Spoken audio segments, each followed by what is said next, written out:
ঝিনাইদহের মহেশপুর সীমান্তে ভারতের সীমান্তরক্ষী বাহিনী বিএসএফের গুলিতে 2 বাংলাদেশি যুবক নিহত হয়েছেন। আজ 27 এপ্রিল রবিবার ভোররাতে ভারতীয় সীমান্তবর্তী মহেশপুরের মধুপুর এলাকায় এই মর্মান্তিক হত্যাকাণ্ডের ঘটনা ঘটে। নিহতরা হলেন মহেশপুর উপজেলার গোপালপুর গ্রামের আবুল কালামের ছেলে মোহাম্মদ মিকাইল, বয়স 22 বছর এবং হানিফ আলীর ছেলে মোহাম্মদ ওবায়দুল, বয়স 23 বছর। ঘটনার পর সীমান্ত এলাকা জুড়ে ব্যাপক উত্তেজনা বিরাজ করছে। মহেশপুর উপজেলার নির্বাহী কর্মকর্তা ইয়াসমিন মনিরা গণমাধ্যমকে এ বিষয়টি নিশ্চিত করেছেন। তবে কী কারণে গুলি চালানো হয়েছে সে বিষয়ে এখনও বিস্তারিত কোনো তথ্য জানা যায়নি।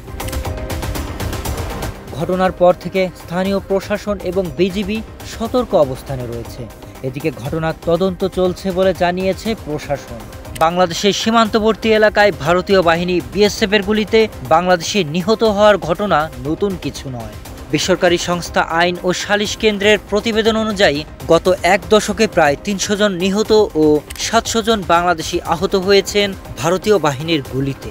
বিশেষজ্ঞরা বলছেন, এসব ঘটনার বড় অংশ ঘটে চোরাচালান বা সন্দেহজনক অনুপ্রবেশের অভিযোগকে কেন্দ্র করে।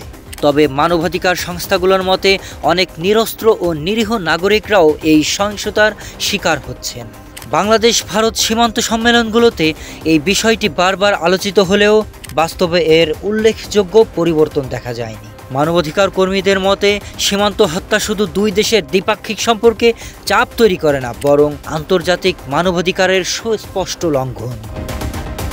শরীফ Rahat, news desk, hello Bangla.